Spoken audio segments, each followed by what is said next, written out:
Hello, turma do Teacher Francivaldo e os nossos seguidores que estão chegando a cada dia. Sejam bem-vindos ao nosso ambiente aqui no YouTube, nosso canal. Eu gosto muito do idioma inglês. Então, eu estudo desde que eu era criança, 6, 7 anos. E faz tempo, né? Então, gente, ó, eu amo o que eu faço, eu contribuo para a educação, eu acho que é uma ferramenta muito importante, os nossos materiais aqui é um acervo muito bom. Então, gente, eu peço a vocês de coração, compartilhem, eu quero alcançar muitos seguidores, ok? Pai, vamos lá, começando a nossa aula de inglês. Borrow and lend. Você conhece a diferença entre esses dois verbos? Não? Então vamos lá que eu vou te explicar.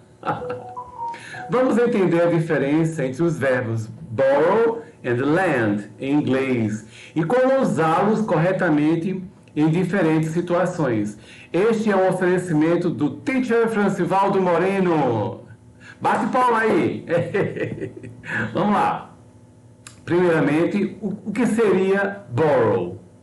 Significa tomar algo emprestado de alguém, com a intenção de devolver após usá-lo.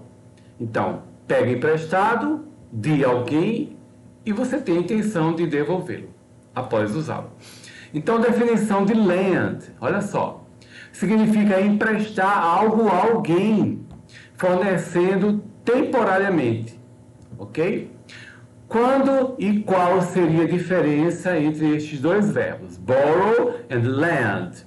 Perspectiva do proprietário. Lend é a perspectiva de quem está emprestando algo. Perspectiva do tomador. Borrow é a perspectiva de quem está pegando algo emprestado. Situações apropriadas. Dinheiro. Então a gente vai empregar com relação a dinheiro. Você pode usar o borrow ou o lend quando se trata de empréstimo. Quando for objeto, também é apropriado usar o borrow e o lend quando se trata de empréstimo de objetos. Tempo. No entanto, não é apropriado usar borrow e lend quando se trata de emprestar tempo. Conclusão, olha só, agora você entende melhor a diferença entre borrow e lend.